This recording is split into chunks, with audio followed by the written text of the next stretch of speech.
Pakistani cricketer थे, शुएब अख्तर, शाहिद अफरीदी, मिसबाह उल हक वगैरह, हम सारे बाहर बैठते थे। तो सही है। ये वाहिद इंडियन था जो सबसे ज्यादा बैठता था हमारे साथ आके डेली। हालांकि अजहरुद्दीन ने बड़ी अच्छी बात की थी शुरू में कि अगर नहीं खेलना तो फिर कहीं नहीं खेलना, अगर खेलना है तो फिर सब कुछ प्लस खेलना है, ये एक दफा बंद करें, ये क्या मजाक है। क्रिकेटर क्योंकि एम्बेसडर होता है, उसने 2 कंट्रीज के लिए या पूरी दुनिया को जोड़ने की बात करते हैं। मगर हार गए तो हमारे लोग क्या करेंगे, ये क्या होगा, हमारे प्लेयर पे तो प्रेशर ही कोई नहीं है। आप देख रहे हैं ट्रेंडीज इन्फो और मेरे साथ हैं चौधरी इरफान ज़हीर। अच्छा जी, लेटेस्ट बयान दिया है हरभजन सिंह ने। जी पहले मैं आपको वो जरा पढ़ के सुना देता हूँ। जी उन्होंने कहा है कि पहलगाम का वाकया और फिर ऑपरेशन संदूर के बाद मुल्क के हालात और जज्बात को देखते हुए एशिया कप में पाकिस्तान का बाइकआउट करना चाहिए था और हमें हर सतह पर पाकिस्तान का बाइकआउट करना चाहिए। मजीद उन्होंने कहा कि बोर्ड को समझना चाहिए क्या ज़रूरी है और क्या नहीं। मेरे लिए वो फौजी ज़्यादा अहम है जो सरहद पर खड़ा है। भारतीय फौजी कभी अपनी जान कुर्बान कर देता है और वापस नहीं आता है। इनकी कुर्बानी हमारे लिए बेमिसाल है। इसके मुकाबले में एक क्रिकेट मैच ना खेलना कोई बड़ी बात नहीं, ये तो एक मामूली सी बात है। हाँ जी ये बिल्कुल। हरभजन सिंह ने लेटेस्ट जो है ना वो एक बयान दाग दिया है। जब से इनको हमने जूते मारे हैं 6-0 से, हमने वो इनको लीग हराई है, हाँ एयरफोर्स जी। लीग। उसके बाद ना हर तीसरे दिन इनको चुल होती है और कोई ना कोई जो है ना वो बयान ये करते हैं। हरभजन का इंटरव्यू भी कर चुका हूँ और मैं थोड़ा जानता जी भी हूँ जी। उसका बैकग्राउंड, तो मेरा ख्याल है मैं इसको एक्सप्लेन कर सकता हूँ। और ये उसमें एक मैंने बड़ी इनसे ज़रूरी बात इन्होंने की थी, इरफान भाई सॉरी आपकी बात, उसमें एक बड़ी ज़रूरी बात की थी आपने हरभजन सिंह का जो कतर में इंटरव्यू किया था, उसमें इन्होंने खुद ही बोला था हम्म। कि सरकारें मिलकर डिसाइड करेंगी हमें खेलना है कि नहीं खेलना। जी ऐसे ही है ना? ऐसा ही है। जब सरकारें मिलके डिसाइड सरकारों ने कर लिया है कि आपको जूते मारने के बाद हम आपसे खेलने के लिए कोई मसला नहीं है, वो जूते अलग, खेल हम खेल ही लेंगे। तो अब आप जो है ना सरकारों ने जब डिसाइड कर लिया है कि हम जो है ना वो खेलते हैं, वो बात खत्म हो गई है। तो अब आप सरकार की भी बात नहीं मान रहे और आप बीच में जो है ना वो सिम्पैथी कार्ड खेल रहे हैं जी, फौजी को बीच में आप लेके आ हम्म। गए हैं, ठीक है? तो ऐसा ये ही जो है। है ना, जो शाहिद अफरीदी ने बात की थी ना इंग्लैंड में कि जब डब्ल्यूसीएल का मैच कैंसल हुआ था पाकिस्तान इंडिया का, कैंसल होने के बाद शाहिद अफरीदी का बयान था कि जो है ना ये एक गंदे अंडे की वजह से ये मैच नहीं हो सका। हाँ वो जी। मेरा ख्याल गंदे अंडे एक से ज्यादा थे। तो ये भाई साहब इसमें ऐड कर लें आप, ऐसे ही है। ठीक है ना? असल में जुनैद इनका मसला ये है कि पहले ये हो गया, इरफान पठान हो गया, 2 दिन हम्म प्लेयर और हो गए, ये बेसिकली पॉलिटिकल एफिलिएशन है। गौतम गंभीर हम्म भी उसी का सबसे मेन सरकर्दा रुकन है। तो वो उस टाइम सारों ने ये कोशिश उस टाइम से कर रहे थे, 1-2 साल से, कि हम अपनी गवर्नमेंट के साथ खड़े हों। और वो आपको पता है कि उनकी गवर्नमेंट जो है बीजेपी, वो बहुत स्ट्रांग है, आप उसके अगेंस्ट भी नहीं जा सकते, वो आपके लिए सर्वाइवल मुश्किल कर देते हैं। और उनका वैसे भी जो एक फैन फॉलोइंग कह लें, या उनका एक सर्टेन ग्रुप जो है, जो उनके सपोर्टर हैं, वो बड़े स्वेयर किस्म के, हार्श किस्म के सपोर्टर हैं। तो आप कोशिश करते हैं कि जो गवर्नमेंट की टो है उसी को लेके चलें। तो इनका सारों का ये था कि किसी ना किसी तरह हम गवर्नमेंट की बात करें, अपने लोगों की बात करें और ये चलते रहे। अब जो सिनेरियो थोड़ा डिफरेंट ये हुआ कि आपने देखा कि इनको कुछ क्रिकेटर थे, उनको जॉब मिल गई इनके बीसीसी के अंदर। गौतम को मिल गई, किसी को और रोल मिल गया, किसी को इरफान पठान जो है, यूसुफ पठान, उसको सेनेट का मेंबर बना दिया गया, कुछ पॉलिटिकल सीट मिल गई। तो जिनको तो मिल गई वो तो बल्ले बल्ले हो गई उनकी, उनका तो जो एक नैरेटिव था वो बिक गया। और जिनको नहीं मिली वो परेशान हो गए कि यार हमने इतना इनका साथ दिया, सब कुछ किया, तो हमें तो कुछ भी नहीं दिया इन्होंने। तो वो अब इस आड़ में थे कि कुछ ऐसी चीज को कैच करवाया जाए। अब उनकी कंट्री के अंदर एक नई, ये कहना चाहिए, वाइब उन्होंने पैदा की। असल में तो नफरत उन्होंने ही, इसी गवर्नमेंट ने ही पैदा की। और ये मोदी सरकार ही अच्छा। थी जिसने उनका लोगों के अंदर जहर भर भर के उनकी पूरी सोसाइटी को पोल्यूटेड कर दिया, उन्होंने जहर बिल्कुल आलूदा ऐसे। कर दिया। तो अब उनकी सोसाइटी, अगर मैं भी टीवी पे शोज करता हूँ या यूट्यूब पे शो करते हैं, तो कमेंट्स के अंदर ये लिखा नजर आता है हर बंदा उनका। इवन पाकिस्तान के आप सर्वे करवाएंगे तो 99% लोग कहेंगे खेल नहीं यार, हमें क्या फर्क पड़ता है, जहां मर्जी खेलें, हमारे लोगों को कोई मसला नहीं है। इधर भी आके इंडिया टीम खेले तो हमारे कहेंगे यार मैच है, खेल लो, इससे क्या फर्क पड़ता है। मतलब वो एक हाँ ब्रॉडर एक्सपेक्ट में सोचते हैं। ये जो है भारतीय जो है, ये अब अनफॉर्चुनेटली ये सारे के सारे जहर आलूदा हो चुके हैं, पोल्यूटेड हो चुके हैं। और जी हमें जी बिल्कुल। आइसोलेटेड करने की बात करते हैं, खुद आइसोलेटेड हो गए। तो ये भी उसी की कड़ी है। अब इनकी इस बात का मकसद जो है वो सवाए इसके ये नहीं है कि क्रिकेट होनी चाहिए। क्रिकेटर जब ऐसी बात करता है ना, बड़े अफसोस की बात हो, आम बंदा करता है तो हम कहते हैं यार ये बेचारा इसको समझ नहीं। क्रिकेटर क्योंकि एम्बेसडर होता है, उसने 2 कंट्रीज के लिए या पूरी दुनिया को जोड़ने की बात करते हैं, और जब वो ऐसी बात करेगा तो इसका मतलब ये है कि उसके दिमाग के अंदर को फतूर है, वो दिमाग उसका काम नहीं कर रहा। और इनका ऐसा कहना का मकसद ये है कि जो पब्लिक ओपिनियन है ना, उसको मैं कैश करता हूँ, पब्लिक के अंदर मैं अपनी हाइप लेता हूँ। कुछ लोग होते हैं वो कुछ करके अपने आप को मनवाते हैं और खबरों में आते हैं। कुछ जो है वो करते नहीं है, वो कहते हैं कि यार मैंने ना किसी तरह न्यूज में रहना है, मैंने ट्रेंड में रहना है, तो ऐसी कोई बात नहीं। दूसरा ये कि उनको ये जब पता है कि अब हमारी गवर्नमेंट की सही उस तरह नहीं रह रही, या लोग उससे उनसे थोड़े नाराज हैं इस चीज को, तो पब्लिक पल्स को देखते हैं। पब्लिक पल्स जिस तरफ होती है वो अपनी डायरेक्शन भी उस तरफ कर लेते हैं। तो मुझे भी यही लग रहा है कि ये अभी अपनी दूसरी जो साइड है गवर्नमेंट की, जो अपोजिशन है, उसको खुश करने के लिहाज से या अपनी पब्लिक के अंदर न्यूज में रहने के लिहाज से उन्होंने ये स्टेटमेंट दिए, ताकि वो एक लोगों के अंदर वो इम्पैक्ट क्रिएट करें कि देखे जी ये कितना जबरदस्त आदमी है, कैसी हमारी बात की है इसने क्रिकेटर होके। तो ये 2-3 इनके प्लेयर हैं। हालांकि अजहरुद्दीन ने बड़ी अच्छी बात की थी शुरू में कि अगर नहीं खेलना तो फिर कहीं नहीं खेलना, अगर खेलना है तो फिर सब कुछ खेलना है, ये एक दफा बंद करें, ये क्या मजाक है। तो होना भी ऐसी चाहिए। नहीं खेलना तो लाइफ टाइम कह दें, आईसीसी को भी लिखें, हॉकी फेडरेशन को भी लिखें, ओलंपिक्स को भी लिखें कि पाकिस्तान होगा तो हमने नहीं खेला, तो फिर देख लें दुनिया इनके साथ क्या हाल करती है। ठीक है ना, दुनिया में अपना मजाक बनाएंगे। तो ये अच्छी चीज है कि उनके बोर्ड को समझ आ गई, और उनका बोर्ड कुछ भी नहीं है, ये मैं आपको बता दूं, क्योंकि जो जय शाह है वो आईसीसी का भी प्रेसिडेंट है और उधर भी उसकी बहुत सही है। तो ये हो नहीं सकता कि बीसीसीआई कोई भी फैसला ले और उनकी गवर्नमेंट की अप्रूवल ना हो। तो उनको भी $1 बिलियन नजर आ रहे हैं, उनको भी पैसा नजर आ रहा है। चाहे जितना मर्जी आप बात करें, भारतीय बोर्ड अमीर है, उसके पास बड़ी से है, भाईजान पैसा होने के बावजूद और पैसा होना चाहिए, यही है ना मंत्रा। तो वो किसको बुरा लगता है? आज वो नहीं आएंगे, पैसा कम होगा, फाइन देने पड़ेंगे, फिर वो आपका जो जितने उनके हैं ब्रॉडकास्टर वो भी इंडियन है, 7 साल का कॉन्ट्रैक्ट किया हुआ है। जब कॉन्ट्रैक्ट किया था तब तो जय शाह थे उनके प्रेसिडेंट एसीसीए के, तो फिर उनके ऊपर काफी प्रॉब्लम्स आएंगे, और जो स्पॉन्सर्स हैं वो हिट करेंगे, और अल्टीमेटली फिर एक बहुत बड़ा लॉस है। तो मेरा ख्याल है वो कभी भी ये कर नहीं सकते थे, जो लोग पहले भी बात करते थे कि एशिया कप नहीं होगा, वो पार्टिसिपेट नहीं करेंगे, ये मैं एक स्पेकुलेशन था, ऐसा करना मुश्किल था, और रियलिस्टिकली पॉसिबल है। अगर करते भी हैं तो ये फिर उनको बहुत दूर ले जाएगा, हमें नहीं, वो उनको बहुत दूर ले जाएगा।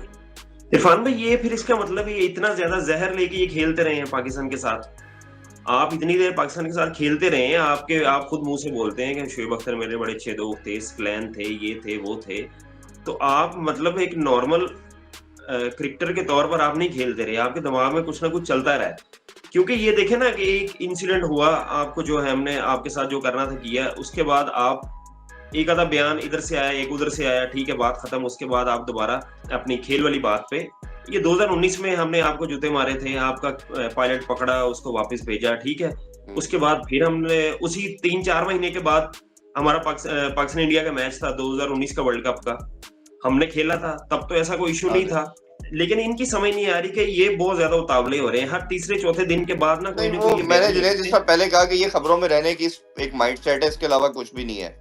वो अगेन जब क्रिकेटर कोई ऐसी बात करता है या कोई आर्टिस्ट ऐसी बात करता है तो वो जरा तकलीफ दे होती है, क्योंकि ना मैं हमेशा कहता हूँ कि स्पोर्ट्स को और आर्ट्स को कभी भी पोलिटिसाइज नहीं करना चाहिए, इसको पॉलिटिक्स का पार्ट नहीं बनाना चाहिए।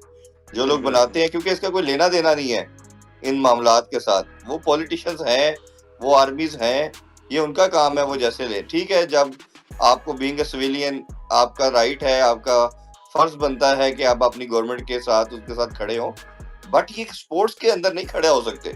स्पोर्ट्स के अंदर आप ये नहीं कर सकते, ये तो ये भी एक किस्म की वॉर है ना जी। एक किसे कहना चाहिए एक और तर्ज की, एक और टेस्ट की वॉर है। मतलब 2 कंट्री हैं, वो लड़ रहे हैं, एक जीतेगा, एक कंट्री पूरा सेलिब्रेट करेगा, दूसरा मायूस होगा। तो आप, हमारी कोशिश होनी है, हमने रहा के आपको मायूस करना है, आप भी यही कोशिश करें। ये भी मुकाबला ही है ना जी, वॉर भी एक मुकाबला है, ये भी एक मुकाबला है। तो मुकाबले से पीछे हटने वाला कौन सा होता है? डरपोक होता है, डरा हुआ घबराया हुआ होता है। हालांकि घबराना हमें चाहिए। इधर तो चले वॉर में तो आपका हमारे साथ मुकाबला नहीं था, हम बड़े तगड़े हैं अल्हम्दुलिल्लाह, बट इधर आप तगड़े हैं। अभी अपेरेंटली देखा जाए इधर आप तगड़े हैं, हम वीक है, लेकिन हम वीक होके भी आपसे लड़ने को तैयार हैं। क्या है, देख लेते हैं क्या होता है। तो ये आप अगर फिर भी डरे हुए हैं तो ये फिर आपकी सोच है, और शायद आप डरते हैं कि शायद ये कमजोर, वो कहते हैं ना, अपोजिशन को कभी कमजोर नहीं समझना चाहिए। तो आप पहले ही सोचा हुआ है कि यार हम ये हार ना जाए, और ये मैं बताऊं जुनेद, ये जब डर के साथ आपकी टीम खेलती है ना, तो आप जीतते नहीं है। ये मैं आपको एडवांस में एक क्वेश्चन को ही कह रहा हूँ। ऑन पेपर तो पाकिस्तान का इंडिया से मुकाबला नहीं है, दे आर टू स्ट्रॉन्ग, और बहुत अच्छी साइड है, उनके सारे प्लेयर इन फॉर्म है, हमारा बिल्कुल गिरी हुई टीम है। बट ये जो माइंड सेट है ना, कि जो एक वो उनकी टीम प्रेशर लेके आएगी, एक जो बैगेज लेके आएगी प्रेशर का, कि जी हम अगर हार गए तो हमारे लोग क्या करेंगे, ये क्या होगा, हमारे प्लेयर को तो प्रेशर ही कोई नहीं है। ये तो पहले ही तो पता है तो इनको पता है कि हम पहले जीते हुए मैच हारते रहे हैं, अब हार गए तो क्या होगा।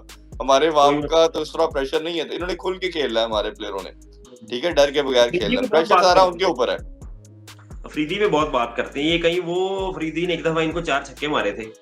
हाँ जी, ऐसे में याद है आपको, पता नहीं उसका गुस्सा अभी तक निकालते हैं, जहां मौका लगता है अफरीदी पे बात कर देते हैं। हाँ जी, हाँ जी।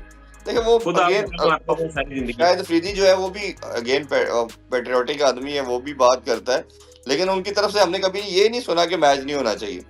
आप देखें ना, उन्होंने कितनी अच्छी बात की, उन्होंने कहा कि यार मेरी वजह से अगर आपने खेलने नहीं आना तो मुझे बताते, मैं ग्राउंड में भी ना आता जी। हालांकि हम तो ऐसा नहीं चाहेंगे, लेकिन उन्होंने कहा भाई मुझे बताते तो मैं तो ग्राउंड में भी ना आता। देखिए कितना अच्छा मैसेज दिया कि मैच होना चाहिए, वो जो काम हो गया वो हो गया। दरअसल बात ये हमारा जैसे घर में एक बच्चे को मारते हैं ना आप, तो उसके बाद 2 घंटे बाद उसको कहते हैं बेटा आज चल अब तुम्हें खाना देता हूँ, तो वो एक दफा जरा आपको देखता है कि भाई अभी तो आपने मुझे मारा और एकदम से आप सही भी हो गए। तो इनके साथ वही हुआ है, वो मारपीट इनके साथ करने के बाद अब हमने कहा है कि चलो आओ दोबारा खेलते हैं यार, मूवीज में काम करते हुए ये सारा कुछ करते हैं, वो काम जो है ना असली वाला हमने कर दिया है, तो हम उसको वैसे ही लेके चलते हैं। तो उनको यकीन नहीं आ रहा, वो विक्रांत गुप्ता भी जो है ना भाई, वो भी बड़े बुखलाए से हुए हैं, और वो पता नहीं उसी दिन से वो बड़ा गुस्से में है कि ये कैसे बीसीआई ने इजाजत दे दी और गवर्नमेंट ने कैसे, ये कैसे हो कैसे सकता है। तो ये इनका ना सारे ये अपॉर्चुनिस्ट हैं, ये अपॉर्चुनिटी का वेट कर रहे हैं, अपॉर्चुनिस्ट हैं, ये वेट करते हैं कोई ना कोई हमें सीट मिल जाए, कोई हमें ओहदा मिल जाएगा, कोई ऐसा काम हमारा दाल दलिया अच्छा चल जाएगा, कोई अच्छी पोस्ट मिल जाएगी, उसी के आड़ के अंदर ये पब्लिक की पल्स को चेक करते हैं, ये सोशल मीडिया के ट्रेंड्स देखते हैं, ट्रेंड जिस तरफ चलता है ये वही बात करते हैं। इधर भी कुछ लोग ऐसे हैं, लेकिन हमारा मेजोरिटी 90% ऐसे नहीं है, उधर उल्टा है, उधर 90% ऐसे ही है, 10% लोग ऐसे हैं जो पीस की बात करेंगे या कहेंगे इसके साथ आप उसको मिक्स ना करें स्पोर्ट्स को। तो इधर बड़ा फर्क है, हमारे इधर लोगों का विजन बड़ा ब्रॉड हो चुका है, काफी बढ़ चुके हैं आगे, बट अनफॉर्चुनेटली उधर का माइंडसेट बहुत ही एक जिसे कहना चाहिए स्टोन एज वाला है, पत्थरों के दौर में रह रहे हैं। मोदी ने इनके दिमाग में इतना कुछ जहर डाल दिया ना, उसके आने के बाद उसको वोट जो मिलता है वो पाकिस्तान पे जो है ना वो बकने भी मिलता है, आपको पता है। पहले इतनी ज्यादा एक ही झंडे पे उनकी सियासत है जी, एक ही झंडे पे उनकी सियासत खड़ी है, नफरत पाकिस्तान के लिए हेटरेट डाल के वो अपनी पूरी गवर्नमेंट चला रहे हैं, तो वो उसी पे उनका मंजन बिकता है, वो बेची जा रहे हैं। बट उससे नुकसान ये हुआ है कि वो उनकी जो नेशन है ना वो स्पॉइल्ड हो गई है, वो सारी की सारी है। आज वो मुस्लिम के साथ कर रहे हैं, अभी सिखों के साथ भी वो यही कर रहे हैं, क्योंकि वो जब एक दफा आपका माइंड वो खराब हो जाता फिर उसको ठीक नहीं होता। अब वही नफरत उनकी सिखों के लिए भी है, वो क्रिश्चियन के लिए भी है, तो ये कैसे हो सकता है फिर। अच्छा आपने आपके लोगों के आपकी कंट्री में इन लोगों ने रहना, फिर आपने बाय ट्रैवल करना है, आपने क्रिश्चियन से भी मिलना है, आपने सिखों से भी मिलना है, आपने मुस्लिम से भी मिलना है, तो अब कैसे पॉसिबल है कि आप उनके साथ नहीं करेंगे। तो ये एक कहना कि सारे ही हमारे जैसे लोग हों, एक ही रिलीजन के हों, ये तो अपने आप को खुद एक बंद दरवाजे के अंदर लेके जा रहे हैं, जहाँ से इनके लिए इनकी ऐसी कंट्री वापसी मुश्किल नहीं होगी। तो इनको दिमाग की खिड़कियां खोलनी पड़ेंगी, और ये तभी खुलेंगी जब कोई लीडर इनका समझदार आएगा, कोई विजनरी होगा, कोई अक्लमंद आदमी होगा, वो जब इस तरह की सोच लेके आएगा फिर वो लोगों को समझाएगा। और फिर एक मेरा ख्याल है ये तो शायद 2-3 डेकेड लगे, इतनी जितना वो खराब हो चुका है उनका मामला, उनके लोगों की सोच का वो टाइम लगेगा। के साथ खेल गए हैं, लेकिन मुझे लगता है पाकिस्तान इंडिया का अगर मैच एशिया कप में होता है ना, तो 2-4 बंदे तो उस दिन बेहोश हो गए। एक गुप्ता साहब नजर नहीं आएंगे उस दिन, और एक दिन ये भजीपा जो है ना, ये मुझे लगता है कि इनका साथ को काम खराब हो जाएगा। और नहीं इन्होंने तबसरे कर रहा होना है, कुछ भी नहीं होना है, भी ड्रामेबाजी है सारी, सब ने तब इन्होंने मंजन बेचने हैं, तब इन्होंने टीवी शोज कर रहे होना है, सब कुछ करेंगे, ये सब ड्रामेबाजी है। इन्होंने अनाउंस कर दिया कमेंट्री में, तो ये बिल्कुल ठीक हो जाएंगे। पैसे हाँ जी, मैं वही कह रहा हूँ ना, वही कह रहा हूँ कि वो किसी ना किसी चैनल पे वो बैठे होंगे, सब कुछ होगा, सब कुछ आप देखेंगे इनको, ये प्री मैच भी कर रहे होंगे, पोस्ट मैच भी कर रहे होंगे। ये सारा कुछ उस्मान कर जी, रहे हैं। आपने आपने इनका इंटरव्यू जब किया था तो आप बड़े क्वेश्चन उनसे पूछ रहे थे कि किसी तरह से क्रिकेट को करीब लाने की जो है ना वो बात आप कर रहे थे कि किस तरह से होना चाहिए, क्या हाँ है। जी। इस बंदे ने एक चीज भी पॉजिटिव नहीं मुंह से बोली। हम्म। तो वो हम वही देख रहे थे कि ये मतलब पता नहीं क्या इनका माइंडसेट है, इतनी देर ये खेलते रहे हैं और इसका मतलब ये फिर आप दिखावा ही करते इमेज रहे। आप यकीन करें कि शाम के टाइम जब रात को वो जिस होटल में स्टे था उधर बाहर लॉबी थी, आप किधर थे? तो ये हम्म। उधर अक्सर अक्सर हम जो पाकिस्तानी क्रिकेटर थे, शुएब अख्तर, शाहिद अफरीदी, मिसबाह उल हक वगैरह, हम सारे बाहर बैठते थे। तो सही है। ये वाहिद इंडियन था जो सबसे ज्यादा बैठता था हमारे साथ आके डेली, सबसे ज्यादा हम्म। सबसे तो ज्यादा ये मुनाफिक बैठते थे। फिर इरफान पठान था, ठीक है, फिर सुरेश रायना था। ये तीन हम्म। चार जो थे ये रेगुलर हम लोगों में आके बैठने वाले थे, और ये बड़ा हम्म। फ्रैंकली उनसे अपनी फैमिलीज की बातें भी करते थे, सारा कुछ था। तो कोई ऐसी हम्म। चीज नहीं थी। बट ये जो बात है ना, ट्विटर पे आ जाना, मीडिया पे बात करना, ये सिर्फ अपनी पब्लिक की को खुश करने के लिए बात है कि देखा हम देखे कैसी बात कर रहे हैं, हम डिफरेंट बात कर रहे हैं। इसके अलावा कुछ भी नहीं है पब्लिक व्यूज लेने के अलावा। पाकिस्तान की टीम अनाउंस होती है ट्राई सीरीज के लिए, तो फिर इंशाल्लाह बात करेंगे। तब तक के लिए अल्लाह हाफिज।